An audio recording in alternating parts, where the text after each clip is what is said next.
This is Democracy, a podcast about the people of the United States. A podcast about citizenship, about engaging with politics and the world around you.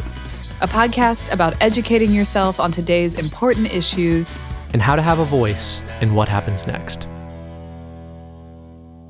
Welcome to our new episode of This is Democracy. This week, we are going to return to a topic we have discussed many times, and a topic I'm sure we will discuss many more times, which is the war in Ukraine. And we are now approaching about a year since the Russian government attacked Ukraine. And the war has reached what appears to be somewhat of a stalemate, though that might not be accurate. Certainly, the Russian government has failed in most of its aims to conquer Ukraine, but the Russian government remains in control of a large part of Ukrainian territory, and the Ukrainian army, which has fought valiantly, is now seeking to dislodge Russia from Ukrainian territory. We are joined today by our good friend, colleague, and leading writer on the Ukraine war, as well as many other issues, Michael Kimmage. And Michael is going to help us understand where we are with the war today, how we understand where we are. Michael, thank you for joining us. Thank you so much for having me. It's wonderful as ever to be back with the two of you. And just to remind our listeners, many of whom I know are fans of Michael Kimmage, we've actually received multiple messages asking us to bring him back on. Michael Kimmage is a professor of history at Catholic University of America in Washington, D.C. He's also a fellow at the German Marshall Fund and chair of the advisory council for the Kennan Institute at the Woodrow Wilson Center in Washington, D.C. He served on the State Department's policy planning staff from 2014 to 2017, and he held the Russia-Ukraine portfolio then. So as I've said many times, he knows these issues intimately. He publishes widely on these issues, on foreign policy, on diplomatic history, on cultural history. He's written a wonderful book, The Conservative Turn, Lionel Trilling, Whittaker Chambers, and the Lessons of Anti-Communism, very relevant for today. In History's Grip, Philip Roth's Newark Trilogy, and his most recent book a few years ago, The Abandonment of the West, The History of an Idea in American Foreign Policy. Michael has written a number of seminal articles in Foreign Affairs and other major publications on the war in Ukraine. I encourage our listeners to read his articles if you haven't already. And as I understand it, Michael, you're writing a book on the Ukraine war. Is that correct? That's correct. I'm trying to address the origins of the war. It's, of course, too soon to really write a serious book about the war itself or a comprehensive one, but I'm trying to address the origins 2008 to 2022. Wow. I think that's going to be a very insightful analysis, and I haven't seen anyone actually do that yet. So we really look forward to reading that, Michael. Well, I look forward to finishing it. Yes, that's what we always say as authors. Don't hold your breath. Well, this is going to be a very important book, and I guess we'll be getting somewhat of a preview of it today. Zachary, you have a poem to start us out, as always. What's the title of your poem? A Year After the War Began. Well, there we go. Back to the same topic. Okay, let's hear it. I imagine if I were a Ukrainian peasant, as my great-great-grandfather was, and I could see the sun rise into the pleasant, foggy mornings as he did, and see 1,000 armies at breakfast, present and begging for food, with their jokes lewd, and see all my dreams become real fears, I would begin to lose track of the years. But I have not, and I can count them on my hand like birds in the sky that also do not seem to understand that time has passed. They all were gassed, or they are ash way up high, circling humdrum above the drunken land, unanswering when I ask, what is my generation's task? I see their faces now on TV reels, eating their rubble with their daily peels. So much of blood has flowed in these same fields that time too seems to march in martial ways and step right over the ones that have died. I have not thought of their new war for days. I wonder if the ghosts are still alive. I love it, Zachary. What is your poem about? My poem is about trying to come to grips with the length of this war, the human suffering that has been involved in a year of fierce fighting, the civilian toll, all the lives lost, but also the hunger and the very basic suffering that has occurred and that so many Ukrainians have experienced this past year or so, but also trying to come to grips with the fact that this isn't a new story. This is an old story, and on this very land that is currently being fought over, dozens of wars have been fought, and this has happened so many times before. But also trying to connect myself to that story with my Ukrainian ancestry. Michael, do you see a continuity here? Zachary seems to be evoking suffering from the past as part of the suffering of today.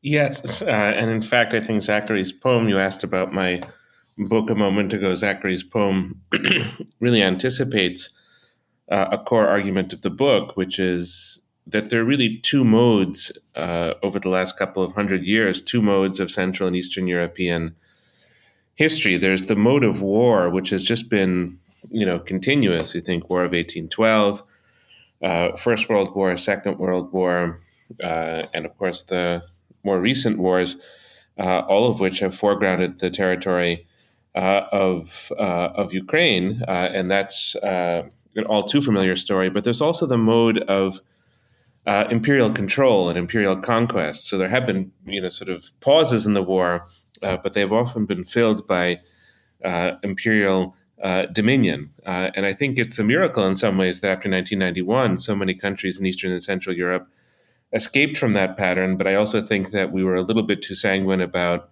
that very pattern. And so I think we've rediscovered it. And one of the ways in which I think we can turn to history at the present moment is to look into that dynamic. And I'm convinced, although I haven't found the answer yet, but I'm convinced that the answer to the core policy problems that the U.S. and its allies face with the war in Ukraine do lie in some serious reckoning with the past and with history. And we can perhaps learn the perseverance. Zachary very correctly mentions coming to grips with the longevity of this war. We can learn perseverance, I think, in part from a study of history. So I think Zachary's evocation of history in his poem is just spot on. And Michael, how would you put our current moment then in historical context? I know that's a big question, but is this yet another moment of war of attrition between various warring parties in this area? Or is it something different? How do we understand it? I think that it's become a kind of war of attrition in almost the classic sense, where the significance of political economy is on par with the significance of military affairs. And to a degree, that's true, of course, of every war, but it becomes increasingly true of longer wars. We could dip back into U.S. history, and Jeremi, you've been mulling over this topic and think about the Civil War, where I think it's a consensus among military historians that the industrial capacities of the North over time were just decisive. And, the war of attrition in that way, sort of pointed toward the importance of political economy. And I think a lot of historians argue that in the Second World War, the industrial capacity of the United States was a key factor over time, that the U.S. was sort of ill-prepared for the war in 1941, but proved to be very, very good at fighting a war of attrition. And we could also look at the Cold War and the role of political economy there. So on one level, this will be determined, perhaps decisively, this war, by political economy. And in that sense, I think the signs don't look especially good for Russia, because what Russia has sort of kicked into being is a vast coalition behind Ukraine. True, it's not comprehensively global, but it does encompass many of the world's most advanced economies. We would also want to factor in Japan and South Korea, in addition to EU and NATO member states, United States, Canada, Australia, et cetera. And the technological and economic capacities of this coalition are really immense. So if you can take a very long bird's eye view, I think that does augur well for Ukraine. But at the same time that this is a kind of classic war of attrition, it's also an ongoing hot war. So you've had incremental gains from Russia over the course of the last week around Bakhmut. You have huge gains that the Ukrainians made starting in the second week of September and extending into October, November. So that's really the recent past. And I think everybody expects there to be major kinetic offensives from Ukraine and from Russia in the spring. And so I think there you get all of the contingencies of warfare. So I don't think we yet have the privilege of saying this will be determined by these big structures. We're going to be stuck in the contingent phase of this war really for the next 6 to 8 months at least. And in that sense, war of attrition is probably not the only necessary framing. So, Michael, there's been a lot of discussion and debate about sending particular kinds of equipment to Ukraine, particularly debates over tanks. And readers of newspapers have probably learned more about German and American tanks than they ever wanted to know. And now there's a discussion, of course, about fighter aircraft. What's really at stake when we're debating these weapons systems? Well, I'm on the edge of my competence here when it comes to the weapon systems themselves, but I can think of a few relevant points to put forward in answer to your question. And they don't all line up perfectly, but the first is that certainly the U.S., but I think its allies as well, have gone past many thresholds that they would not have imagined crossing at the beginning of the war. And Biden has always been clear about not sending uniformed American soldiers to the war. But I think he was reluctant in the first 2 months to think in terms of a lot of forms of military hardware. And in a sense, rapidly, he's sort of gone beyond that. And he has enabled some of the more reluctant European countries, most importantly Germany, to follow in his path. And he's also getting tugged in that direction by Poland and the Baltic republics and other countries that really have felt that this should have happened sooner. But the big picture when it comes to military assistance for Ukraine is really about the scale of it and the significance of it. And it has been, in many respects, decisive on the battlefield. At the same time, this would be my second point, which a little bit contradicts the first one, that by delaying, if you look back in the first 3 months of the war, by not providing certain weapon systems then, whether it would be tanks or whether it would be missiles or air defenses or aircraft, that's sort of still in play or still in question. But by sort of staggering it, maybe what the Biden administration and its allies achieved is not getting the Russians to overreact to a massive burst of military assistance. But by staggering it, we've also put ourselves in the position where a lot of the stuff has been promised, but it still has to be delivered. It's not enough to just deliver the weapons. There also has to be training and kind of integration into the Ukrainian military and into its strategy. And I think that there's a little bit of very mild panic at the moment about this coming too late. And, Russia may press forward with an offensive. There was some discussion of that in recent days by the Ukrainian Ministry of Defense and by the New York Times. And I think that there's sort of real concern. That is something that we historians will know 5 or 10 years from now. But it's a little bit scary in terms of where we are at the present moment, for sure. Final point I would make, and all eyes have been on Germany, and Scholz's leadership has left a lot to be desired. But I also have to say that I admire the Biden administration for keeping the Germans on board, and that if the transatlantic alliance unravels, which I don't see it doing, but if it unravels or even partially unravels, Ukraine is going to be in the most precarious position imaginable. So it's not just a military task when it comes to the weapons, it's a domestic political task and it's a diplomatic task. And all things considered, I think the Biden administration has juggled those balls pretty well. But I think this is still a bit of an undertow of regret that it didn't move faster sooner when it came to assisting Ukraine with the war. I want to ask about the other, perhaps even more powerful weapon of war, which is propaganda. It seems to me that both sides of the conflict have been embodied in two opposing personalities, Zelensky on the one hand and Putin on the other. How effective do you think that propaganda on either side has been at mobilizing and motivating supporters around the world, and in the case of Putin in particular, at home? I think the virtue of Zelensky, he has many, I think, as a politician, but the virtue is that it's not just propaganda, that he set an example at the beginning of the war of personal courage, and he's been a good communicator just using the facts of the war. So, it's not as if when you think of the way in which he's publicized atrocities committed at Bucha, Irpin, and elsewhere, it's not just a propaganda campaign on the part of Ukraine. I mean, there's a PR element to it. But it's sort of getting the word out, and he's done that, I think, very effectively. And in some respects, I mean, this is a kind of curious way of putting it, I think Putin has done a great job of furnishing propaganda that favors Ukraine from the kind of war that he's fought. And I feel like there are moments when maybe Western attention has lagged or Western Europe has gotten cold feet, and then you have, Russia blowing up a train station in I can't quite now remember where it was, but in central Ukraine, and that again reminded people of the stakes of the war and the horrors of the war. So I think on the Ukrainian side, this part of things probably couldn't have been done a great deal better. I think they've captured the attention of a global public.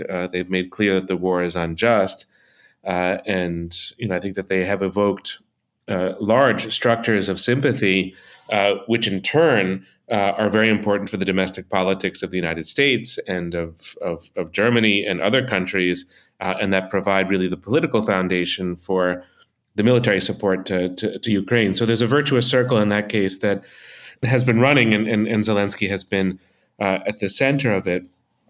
Now, in a sense, Putin, if you compare him to Zelensky, has so visibly failed. And there are always the contrast that you have Zelensky in his olive green T-shirt and still going to places in the war zone and interacting with real people. And then you have Putin at his long table and sort of isolated in the Kremlin, and the kind of creepiness of Putin over the past year is undeniable. And he really has not, I think, offered to people who are not Russian any kind of compelling or persuasive explanation of the war. So his propaganda, such as it is the typical Russian propaganda of poking holes in the arguments of the Ukrainians or of the U.S. and trying to just sow doubt and make that less persuasive. But there is one area in which Putin has not been ineffective, and this is that for much of the, you can use the term global South, but it's not so precise. But for global populations that are not supportive of Ukraine, there's either a kind of indifference or a sense that the conflict is far away, or maybe a sense that not that Russia is innocent, but that both sides are guilty. The West has squeezed Russia, and Russia has responded by invading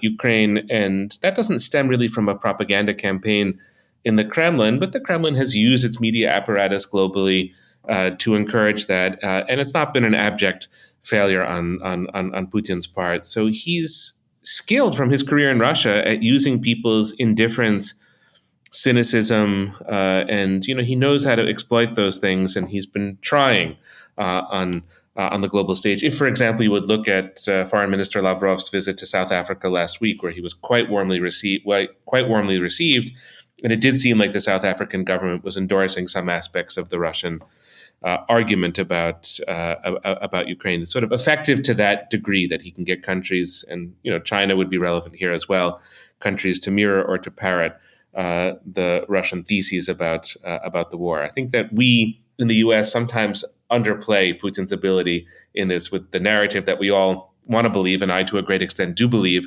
that the war has been a very significant failure for Russia. What about the argument, to put it bluntly, that Putin is crazy? We've seen Ukrainian intelligence chief, I believe, in recent days promote this idea. Do you buy that? Do you think that Putin is a rational actor at this point, or that he's unhealthy? That's related to the question. Right. Yeah. I think it's possible that he has cancer. It's possible, perhaps, that he has Parkinson's. I find that a little bit harder to believe, just because he looks, in the last couple of months, relatively healthy, although that could be stage managed. I thought at the beginning of the war he looked pale and bloated and under a lot of psychological duress. To me, he looks like he may have bounced back from that emotion. Jeremy, for us students of the Cold War, or rather of World War II, there's the story about Stalin being sort of incapacitated for the first 2 weeks of the German invasion, and then he kind of got back into action. And in terms of Putin's physical health, that's the impression that I have. I'm not sure that rationality and irrationality get us so far, because they're pretty subjective terms. A lot of that is in the eye of the beholder. The best answer I can give to your excellent question is my own misinterpretation of Putin before the war, and the way that the war has changed my understanding of him as a human being. And it's not that he's gone from being sane to being crazy, but it's that he's undergone a process over time of radicalization. We speak about this sometimes in terms of the way people go and become terrorists or commit acts of political violence or get involved in extreme causes. And I think that to me sort of speaks to how Putin has been in the last couple of years. It felt to me before the war that he was an aggressive man. He had grievances and resentments toward the West. He was fully capable of brutal violence. I think the Russian campaign in Syria with the Assad government is proof of that. But the second Chechen war that Putin prosecuted is also proof of his capacity, perhaps even his appetite for violence. But it did feel to me before that Putin had his limits, right? When he goes into Ukraine in 2014, he doesn't try to take Odessa. He annexes Crimea and he kind of improvises in the Donbass, eastern Ukraine. And, at a certain point, he comes to the table, not in good faith, but he comes to the table and he winds down the fighting. So he imposed on himself a limit. And you sort of look at Syria, and, Syria was only an air campaign for Russia, and there weren't many Russian casualties, and it wasn't that expensive. And with the meddling in the American elections in 2016, there was the WikiLeaks element. There was plausible deniability. It was not as extreme as it could have been. And I don't know what caused the radicalization. Maybe it's a little bit of it is the pandemic. That is an argument that people make. I find that very persuasive. A little bit of it is being in power for as long as he's been. It often goes to the heads of rulers. We can think of lots of American examples of this, sort of late stage Nixon or, certain rulers that have just become hubristic over time. And of course, the emergence of Russia as a dictatorship. That's what Russia has become. There's no other word for it. And Putin is a dictator. And I think he's taken on the mentality of a dictator, where he doesn't like to be disagreed with. He encourages flattery. He's surrounded himself with sycophants. And here we have lots of examples from ancient history, from sort of medieval history, early modern history, that would help us to understand this dynamic. And it's made him a highly impulsive and highly dangerous actor. And I would sort of leave it at that. It often feels crazy to me. The war itself feels crazy to me, but I doubt that Putin is sort of clinically insane in any form or fashion. He's become a dictator. And so we might turn, Zachary, in this case, to the plays of Shakespeare and to think of the ways in which Shakespeare helped us to understand the malign effects of power on the human psyche. I think that's probably the best context for it, and sort of puts us where we need to be in terms of assessing Putin's actions from this point forward. That's such an insightful way of thinking about it. And I think it leads naturally to the next question, Michael, which is, now with a year of war under our belts, for better or for worse, one thing we know as historians studying any war that we've studied is that war changes the actors in it. And the insight from Clausewitz and others is that it changes those in the war, even those commanding the war, in ways they don't expect. Lincoln is a different person after the first year of the Civil War. Franklin Roosevelt is a different person in 1942, at the end of 1942, than he was at the end of 1941. War is transformative for all involved. How have you seen the war change Ukrainian and Russian actors? We had you on the day after the war started for one of our most moving episodes, and also one of our most popular episodes, I think. And you described the difficulties the Ukrainians were up against and the challenges they faced. And it was a very tragic narrative we were contemplating at that time. We're not free of tragedy now, but if it's a tragedy, it's a different tragedy now, it seems. A war of attrition is not what we were talking about in year one or in week one. So how has the war changed the actors, and how has it changed you as an analyst?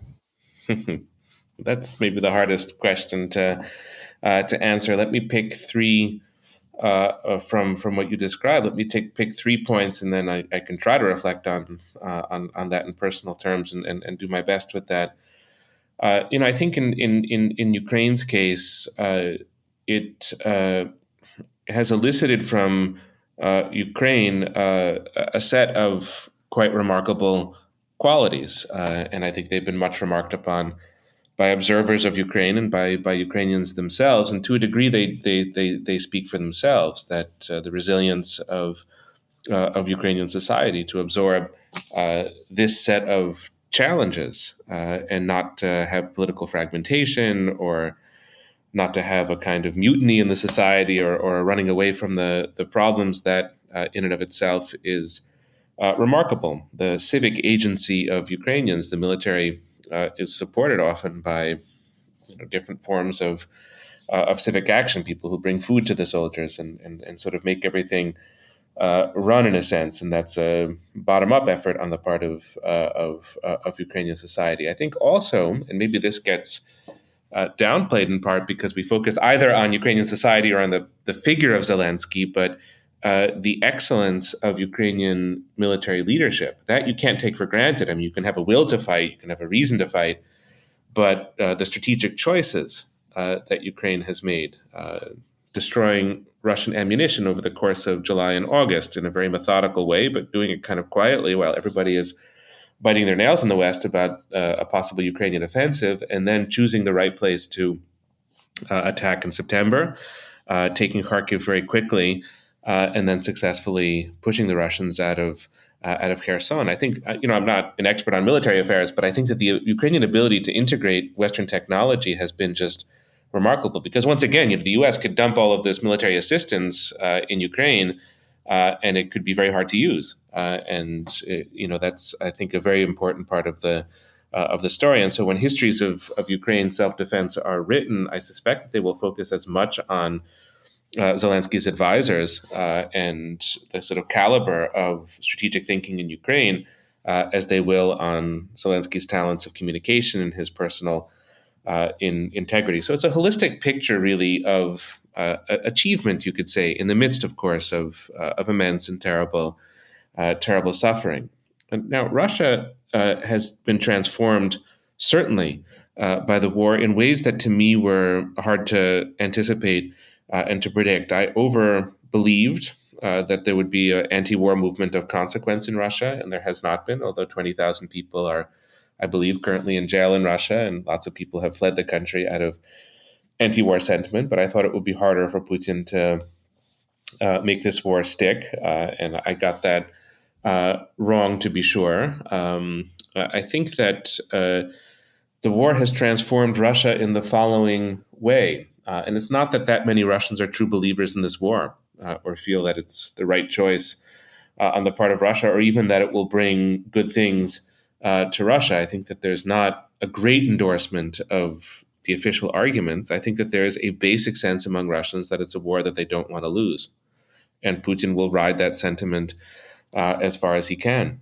And so it is a sort of shocking transformation in a way. It's not a war that was willed or wanted by the Russian population, yet it's a war that Russians seem willing to perpetuate and to fight as they live in a society that is becoming ever more repressive. So, it's a different kind of tragedy, to be sure, from the tragedy that Ukrainians are experiencing. But in a sense, Putin is depriving Russia of much of the country's potential and of its bright future, really, such as it was before the war. And that's a transformation all of us will be living with for quite a long time, I'm afraid.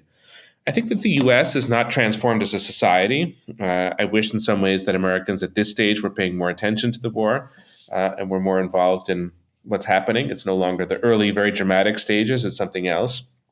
But the Biden administration has, I would argue, and I would be glad to be critical if I felt there was a need to be, but I think that they've risen to the occasion.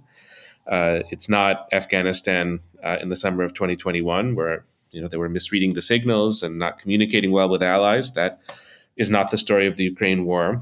And it's sort of, in some ways, I find a bit Truman-esque of Biden to come into office and to have to deal with a challenge of this size and caliber and to keep his messaging clear, to support Ukraine probably as much or close to as much as the American polity will allow, and to do an absolutely superb job of keeping the allies on board. I think a really and really kind of remarkable job. So that's not an utter transformation of Biden. It's sort of things that Biden has been preparing for all his life, but it's a modest transformation, and at the same time, a very consequential one. I myself have probably changed in an intellectual way. Before the war, I had always been looking for avenues of cooperation with Russia, acknowledging that there was confrontation and there was a lot that was ugly and scary about Putin's Russia. But I had thought that the two countries, the U.S. and Russia, kind of need to at least work out some kind of basic arrangement because of nuclear weapons, because of the stakes of the relationship, and if that was reasonable beforehand, it's no longer reasonable to think in those terms now. So I don't believe that the U.S. should negotiate anything about the future of Ukraine with Russia. I think that the two governments should have a degree of contact, and there should be deconfliction. But I think the U.S. has to be sober about how Russia would misuse those negotiations. And I think that chapter is over until there's a new leader of Russia and you would have trust that something better could be achieved. And so I've arrived now at a sense that we really have to revisit containment and think about how containment could work as a U.S. strategy in the absence, I think, really of diplomatic options. And so that's been sort of a big change for me, and I'm still trying to work that through. Michael, I've known you for a long time, and you've always been a historian of East-West relations of one kind or another, both diplomatic and cultural. But what I've noticed is that you have really become not just an expert, but you've embedded yourself in the Ukrainian story in a way that I think is different from where you would have predicted you would be spending your time 2 years ago. Is that fair? It's true, and I will offer a sort of caveat there, and I think it's very important to bring up with you, Jeremy, as a professor of history and somebody who works at a policy school. I feel very uncertain writing about Ukraine as such. I don't speak Ukrainian in my graduate education, and I did a ton of Soviet studies and Russian studies in undergrad and in graduate school. I did nothing on Ukraine, and nor was that an expectation or a requirement or really a part of graduate education at Harvard in Russian studies, Slavic studies, post-Soviet studies, PhD. I got my PhD in 2004.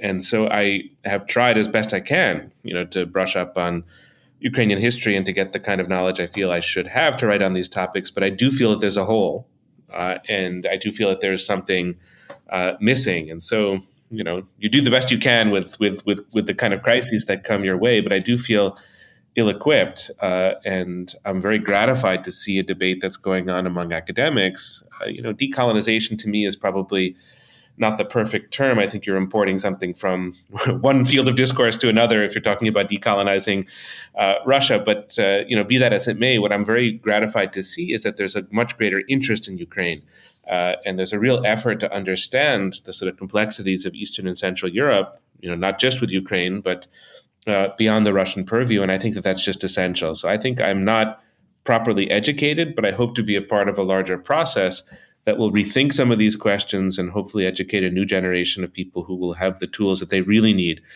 to think through these questions. I asked you that question, Michael, and your answer is really thoughtful and inspiring. But I asked you that question in part because I wonder if that actually captures most of all how this first year of war has changed all of us. Many of us had thought about Ukraine in a sort of peripheral way. We recognized this was an area that had been a cockpit of conflict for a long time. As Zachary points out in his poem, many of us have a connection to it, a familial connection, but we don't think of ourselves as Ukrainian usually. And of course, this was an area of focus at the end of the Cold War. The United States worked hard to get nuclear weapons out of Ukraine. The Ukrainians might regret that now. But it's never been central to American strategic thinking, nor to European strategic thinking, it seems to me. And it's now at the top of the agenda. And in some ways, that's always what smaller countries are struggling for, right? Attention, voice in the Yes. international system. And I wonder if that might turn out to be one of the most significant geopolitical shifts of the last year. I wonder your thoughts on that. Yes, I fully agree. In fact, I would use the term Central and Eastern Europe. I mean, it's always been of interest to Americans, especially Poland.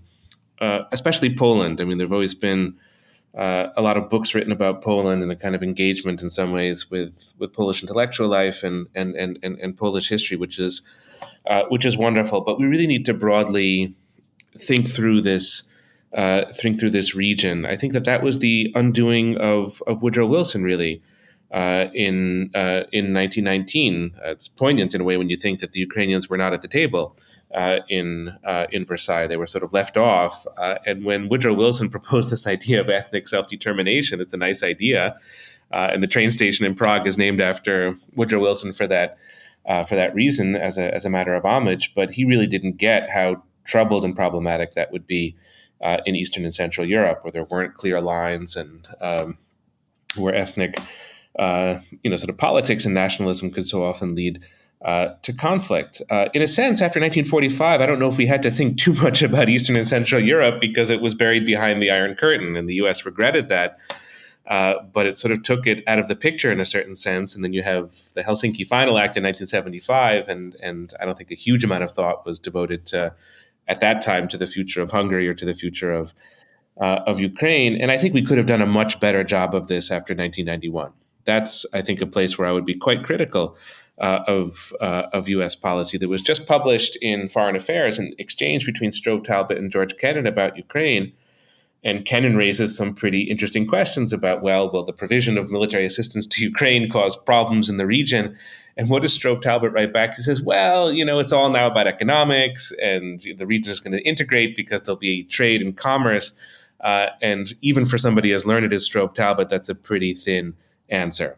So we should have been thinking much harder about the history and the sort of politics of this whole region and bringing it forward in our strategic sensibility, because it really does in some ways determine whether Europe is going to tip one way or another. And then finally, the point that I would make about the U.S. in particular is that I think that the U.S. is going to emerge as a kind of victor in this conflict. In other words, I think it's going to be on the winning side. It may be 5 years from now. And in that case, if that's true, the U.S. is going to be probably the most significant actor in the region in terms of security, in terms of its future. That's a huge responsibility, and you would want to have the requisite cultural skills and knowledge and nuance and sensitivity. And probably the same is true if things don't go well for the U.S., because this will remain then a long-lasting conflict zone, and those same things would be valuable as well. So there are these tectonic fault lines in the world, and I think it's fair to say that Ukraine sits atop one of them, and we had not understood this adequately. We probably don't understand it adequately today, and there's therefore a huge intellectual job to do. And if, as you say, Jeremy, that I've been trying to do some of this in the last year, then I think it's only to the good. This is what I would want to try to develop. I've been revisiting in recent days this essay by Milan Kundera, The Tragedy of Central Europe, and your comment really reminded me of that. The idea that he writes in the essay in the mid-1980s that the West has forgotten that behind the Iron Curtain lies not just Russia, but a whole other region, Central Europe. And I think that your point is very clear, and it is that hopefully one of the outcomes of this war will be a greater American awareness of the region, a greater American understanding of the region. But that's not just going to come from passivity. We have to be active in our efforts to understand the region, to learn the language, to read the literature. So hopefully our listeners will join us in doing that. Do you think that'll happen, Michael? If I could add as a footnote to your comment, I hope it will happen. It's hard work and it's complicated stuff. And the national commitment to learning languages and just area studies in general needs to be larger across the board. So, I hope it will happen, but, we'll have to move mountains to make it happen. If I could just add as a footnote, though, Zachary, to what you just said in terms of regional knowledge and thinking back to the Cold War, these great books by David Engerman about American scholarship in the Cold War. I think what we were trained to do, those of us who are interested in this topic and were sort of either trying to understand the Cold War or to be able to comment on U.S. policy after 1991, we were trained to think about Moscow. We were trained to think about the Kremlin. And we were trained to think about its nuclear weapons and its strategic culture and its concerns and Kremlinology and all of that. And I would never argue against that. That's useful knowledge too, of course.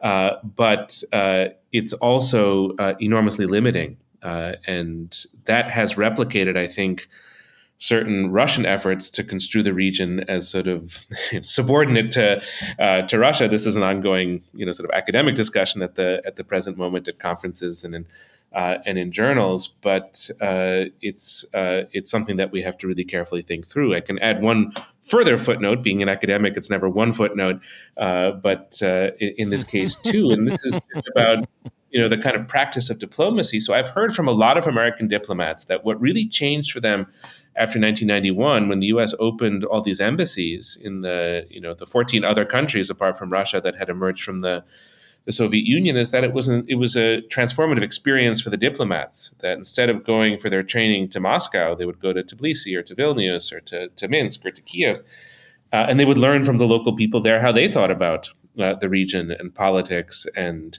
sort of what their preferences and ideals were. And that really, in a sense, brought the region into view in three dimensions. So that's happened for the diplomats. There's probably an academic task. And then when the academics can do it adequately, I think this is a big task of public education when it comes to the enormous complexity of this region. But it is moving, for better or worse, it's sort of moving precipitously into the center of America's own strategic objective. And so the aforementioned mountains really do have to be moved in the direction of better understanding.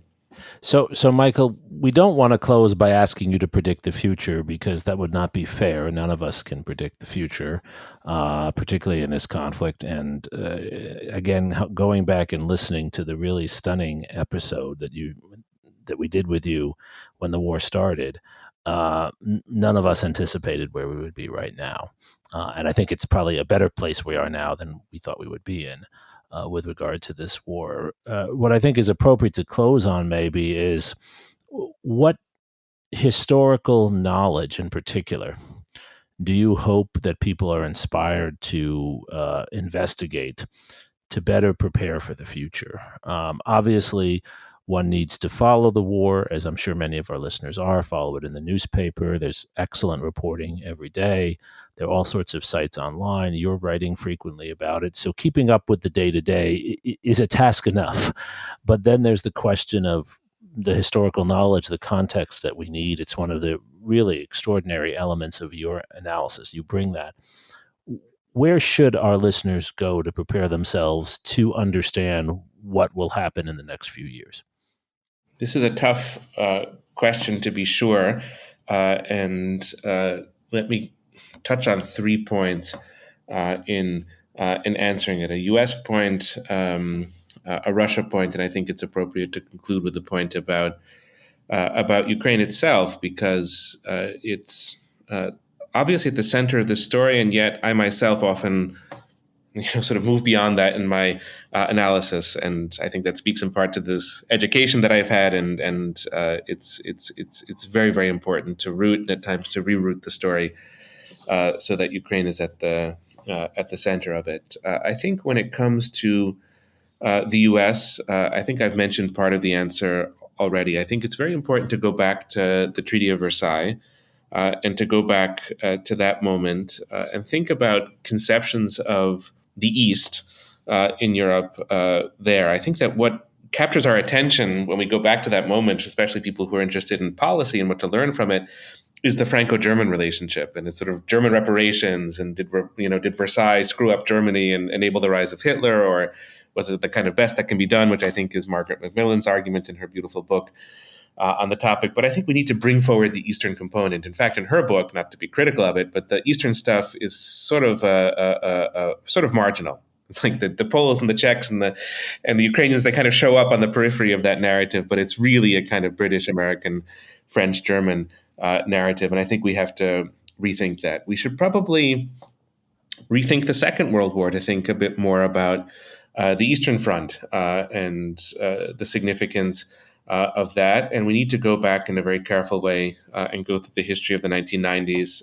and beyond, and get a little bit away from this, sort of NATO expansion debate. Was it right? Was it wrong? I don't think that matters much for the outbreak of the war in 2022. I don't think it's paramount on Putin's mind, but how the U.S. worked with the regions, the sort of mistakes it made or the misunderstandings and the achievements as well. I think we need to tally that all up, and we can do that through historical inquiry and debate and discussion. Now, on the Russian side, for me, I think the key variable in the war is Russian public opinion. And I say that not to displace the war from Ukraine to Russia, but I don't think that the Ukrainians are going to yield. I don't think that the U.S. is going to go back on its policy, and I don't think that the Europeans are going to break up on the issue of Ukraine. I think it's set, this policy. And barring electoral flukes in one country or another, I think it will go on as it is now for years. And so in that sense, I don't think Russia has what to work with in terms of changing the situation on the other side of the line of contact. And I think all of that is going to hold. It's interesting. We have to pay close attention to it. I could be wrong about that, but I think it's going to stay put. But I'm not sure about Russian public opinion. I think that is where Putin could lose out with the war. It could be a year or two from now. It could be for economic reasons. It could be because the veterans come home and tell people a different story from what they're seeing on TV. It could just be the setbacks and defeats of the war turn the population against it. It's not going to happen fast, but it really could happen. And for that reason, we need to go back into history. We need to think about 1905 and how Russia loses the Russo-Japanese War and goes into this sort of period of both revolution and reform. We need to think about the Afghanistan War. We can even go back to the Crimean War, which Russia loses, and that induces a kind of moment of reform in Russian history. But let's think about the Russian population now in the present tense, sociologically, but let's go through history and look at moments in which public opinion has shifted attitudes. Russian history, authoritarian as it is, top-heavy as it is, it's not just the czars and the general secretaries and the presidents. The people matter greatly, and they will, I think, matter a lot to the end phase of this war whenever it comes. In terms of history and Ukraine, I think that there's just a lot to gather. And one thing is to understand the geopolitics, as we've been talking about for the past hour. The various wars and the configurations and the great powers that have, sort of often invaded Ukraine and divided it up. And that's a very important topic. What Ukrainian politics is another topic, and that's not equal or the same as the geopolitics. And there, I think we all have a great deal to learn. This would take us back to 1918, the creation of a first Ukrainian republic, to the late 19th century, and to the formation of a kind of Ukrainian bourgeoisie that was a vehicle of national sentiment, not just nationalist sentiment, but of national sentiment, and even the sort of the medieval period that is so important to the region at large. And then finally, Ukrainian culture. What is Ukrainian culture, and sort of what forms it, what fuels it, what is the role of religion in Ukrainian society? That's one important question. What's the role of language and music, and how does the cultural imagination work out over the course of the last 10, 20, 30 years from the period of independence, but also back into the 20th century and into the 19th century? I don't know if that's going to provide us a key to the war. It may help to explain certain kinds of resilience or civic activism or pluralism in Ukraine. But I think it may help us to understand just the people who are there at the center of this war and the way in which they live through it. And that's as important when it comes to the memory and the history of the war as the great decisions and the battlefield events. And the political economy and the economics, the people themselves in their cultural life, and there I think most of us in the U.S. and outside of Ukraine, we have truly an immense amount to learn. Michael, you have given a master class in why history matters, particularly in moments of conflict, in moments of uncertainty, and in moments where we recognize the world is changing, but we don't know how and in what direction.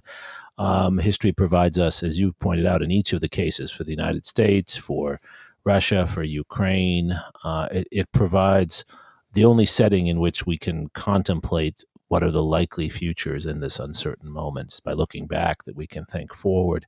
Zachary, does this resonate with your poem on the ghosts that you say are still alive? Is this the moment a year into this war when we have to not just focus on the battlefield, but understand the ghosts better? I think so. I think for many of us, and I know this was the conversation on February 25th, 2022 on this podcast with both of you, many of us expected this war to last only a few weeks. And I think that it's worthwhile a year or so later to think about why it didn't, as I think we've done today, but also to go back and look more deeply at the history of this region and recognize that this war, this terrible conflict is here to stay. And we have a responsibility not only to understand the present conflict, but all of the conflicts that came before it. Well, Zachary, if you don't mind my jumping in just for a second, Zachary, it's a word that has come up in several of your poems with our discussions over the past year, or at least in two, today's and a previous one, and it's the word generation.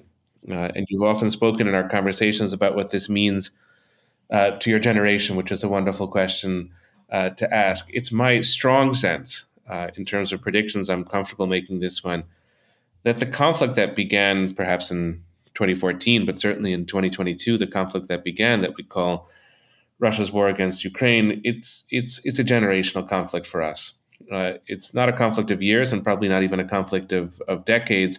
It's a generational conflict, by which I don't mean to predict that the war is going to last for 30 years. That I have no idea about, and it could end in a year, but the conflict is not going to end in a year. And in that sense, we need to think, it's one of the hardest things to do in an age of social media, we need to think in generational arcs. So it's wonderful in every respect, Zachary, to have you as a part of these conversations. But I think you remind us of the importance of generations and also, I would say, of generational thinking. I think that's a perfect note to close on. This is a generational conversation that we're having here, and it is a conversation that will continue in many forms, and that's the whole point of this podcast and what Franklin Roosevelt was articulating when he spoke of each generation writing a new chapter in the book of democracy. We don't know what that chapter is going to look like, but we're all in the midst of writing it, and as with writing anything, it's a messy, difficult process. Michael, as I think one of the best writers on this topic today, thank you for joining us, and thank you for sharing your wisdom with us. Well, Zachary and Jeremy, it's an honor, a privilege, and also a pleasure to be in your intellectual company. And Zachary, thank you for your wonderful, thought-provoking poem, as always, and for your excellent questions.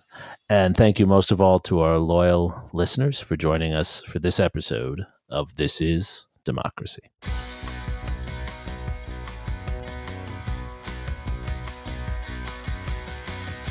This podcast is produced by the Liberal Arts ITS Development Studio and the College of Liberal Arts at the University of Texas at Austin. The music in this episode was written and recorded by Harris Codini. Stay tuned for a new episode every week. You can find This is Democracy on Apple Podcasts, Spotify, and Stitcher. See you next time.